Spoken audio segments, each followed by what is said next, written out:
Hello, everyone, and welcome back to Chamber Chat Generations in Dialogue, brought to you by the Metro SA Chamber. I'm Caitlin Clark, your host and Marketing and Communications Manager for the Chamber.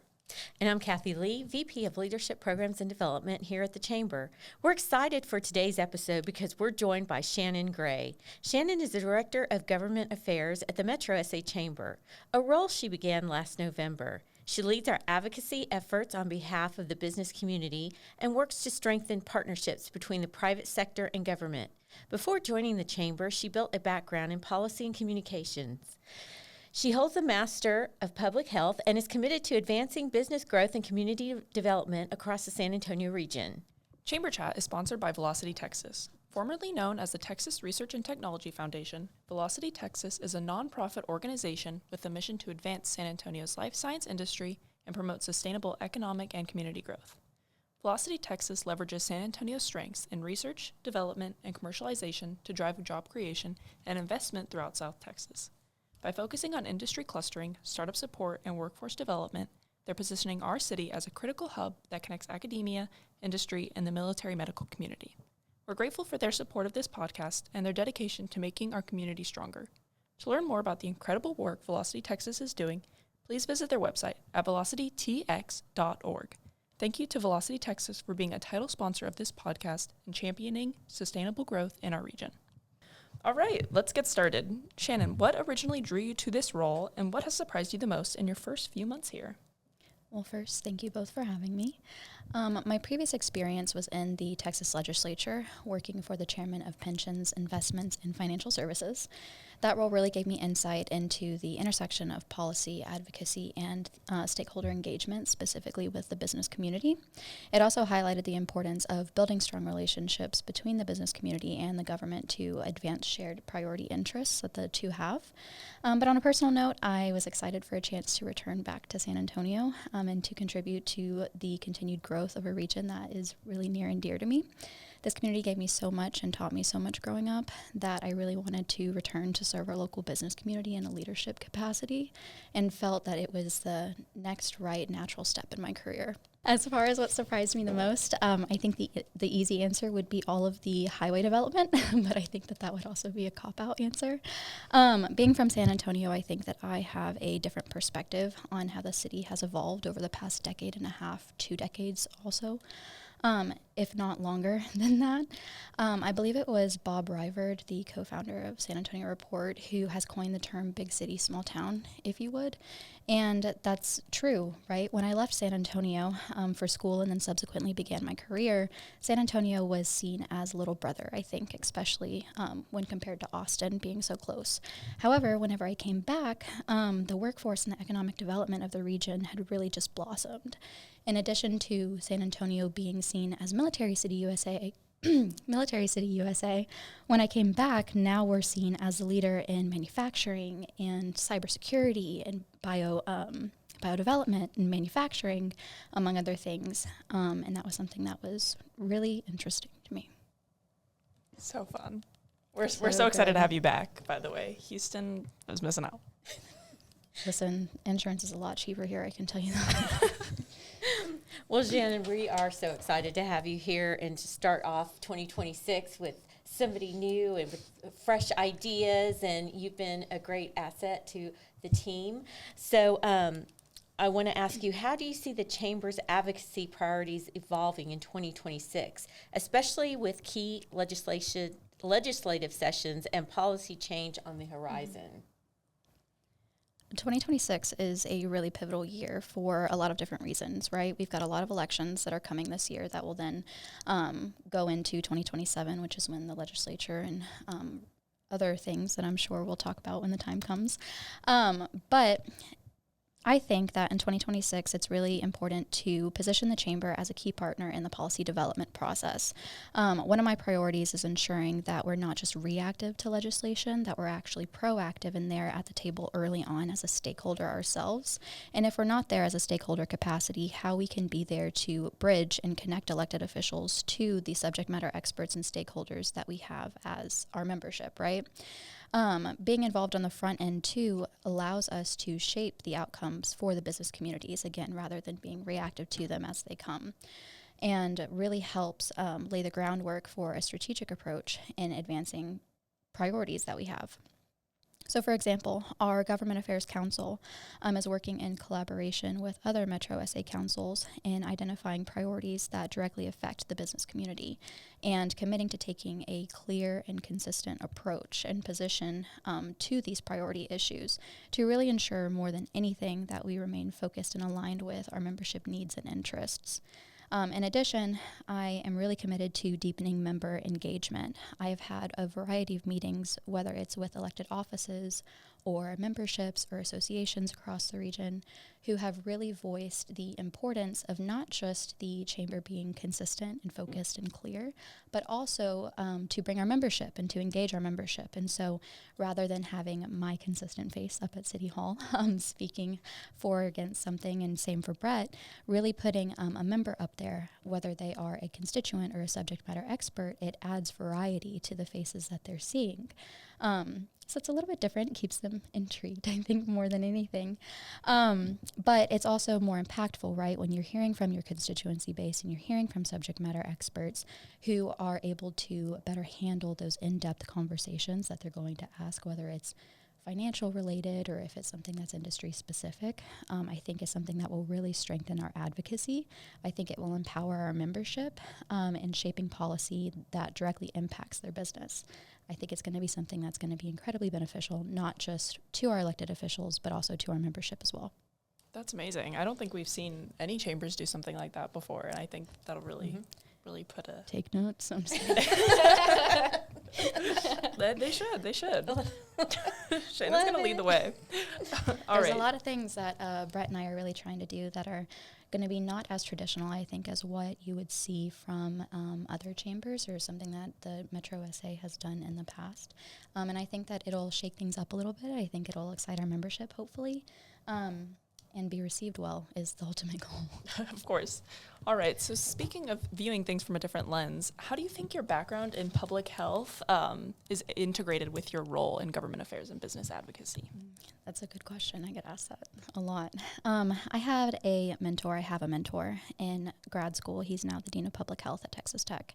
And whenever because he and I speak frequently, and we were really talking about the benefit of having people that are formally educated in public health in a variety of different fields, right?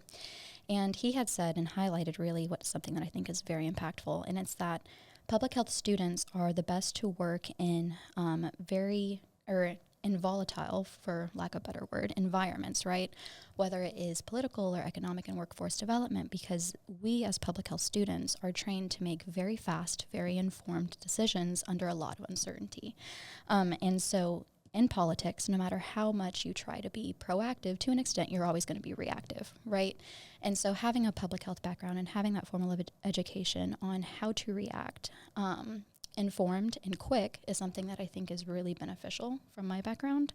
I think that public health also teaches you to think very systematically, right? So you're understanding all of these different factors, whether it's economic stability or infrastructure, workforce conditions that impact community members in their day-to-day lives.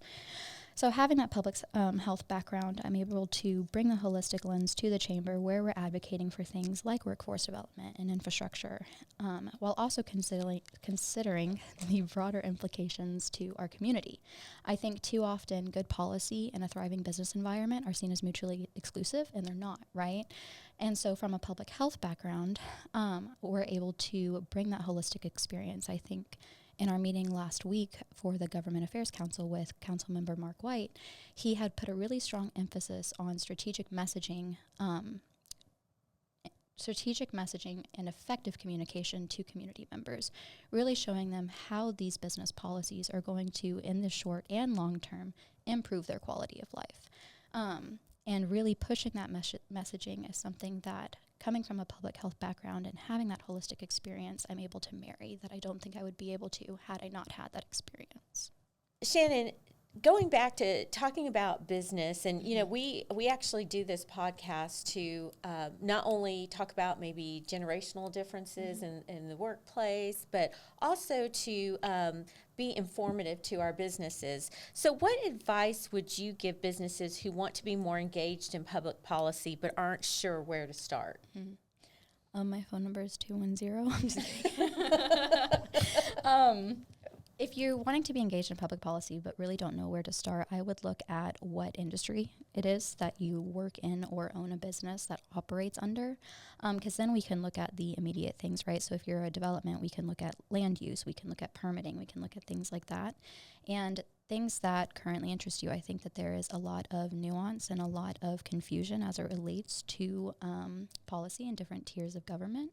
And so really, I'm kind of an open door policy person. I started with my phone number. That was kind of a joke, but not really.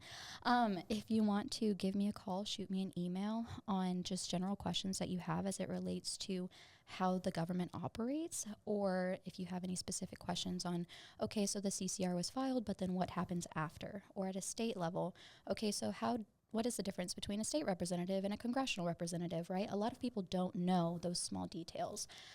So I think first reaching out to somebody who you trust, who has a background in the field, who can educate you on the things that you may have confusion surrounding, but then also general interest. So if you have an interest in something that has nothing to do with your business, I'm still willing and happy to talk with you about it. And then from there, we can identify what your priorities are, what the chamber can do to assist you and to advocate for you and your business. Does that answer your question? Yes. Yeah, I think that's super useful. I think politics can seem really daunting on a large scale, so kind of narrowing it down and starting small is definitely great advice. All right, final question. Can you give our audience a preview of what we will be doing advocacy-wise this upcoming year? So we have Government Affair Council meetings on the first Tuesday of every month. Of course, holidays, things like that may change the cadence of the meeting themselves. And at these meetings, we have different speakers, whether they're going to be at the whether they're going to be a city council member, somebody who is involved in, let's just say, public works, for example. So that is something that we're going to be doing. We are going to be, and by we I mean me, I'm going to be down at City Hall.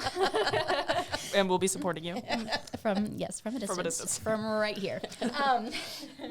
We are going to be down at City Hall very frequently to not just listen in, but also to drop letters of support or to have meetings with different council members as it relates to different CCRs that they've filed, to have these collaborative conversations, right? Going back to earlier in the conversation, we want to try to be as proactive as possible and not just reactive. We don't want the business community to be seen as a blanket no.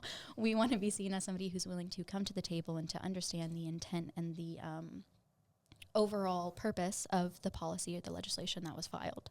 So we're going to be having those proactive meetings. I've started them as soon as I hit the ground running in November. I've been meeting with people probably every day if you were to ask the two sitting across. I will confirm that. Let's go down there and help her deliver conchas to everybody. Yes, 18 boxes. It was actually quite impressive.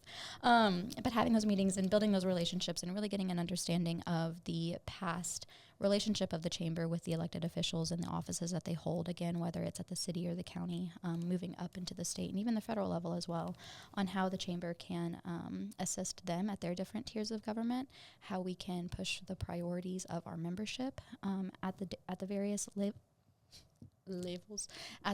levels, wherever that may be.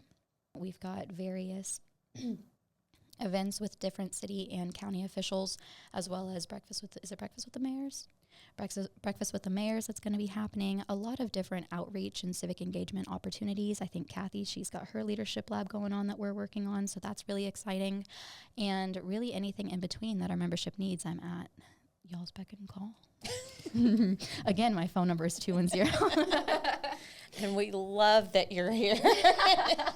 I'm sure Brett loves it too. It's so helpful. It is. It's really, Shannon has really helped streamline one of our sessions and with our leadership lab. So I'm super excited about going into 2026. And Shannon, I know that Caitlin said that we were at the last question, but I'm going to ask one more. So what do you see? We do this Generations in Dialogue chamber chat. What do you see? Bringing in a different generation? How is that working? Are people very engaged? I think we live in a really cool time, and that may be because of the rise of social media, right, and the digital age that we live in. But we have people from various generations that are, if they were not previously actively engaged in politics, are becoming more engaged and informed in politics.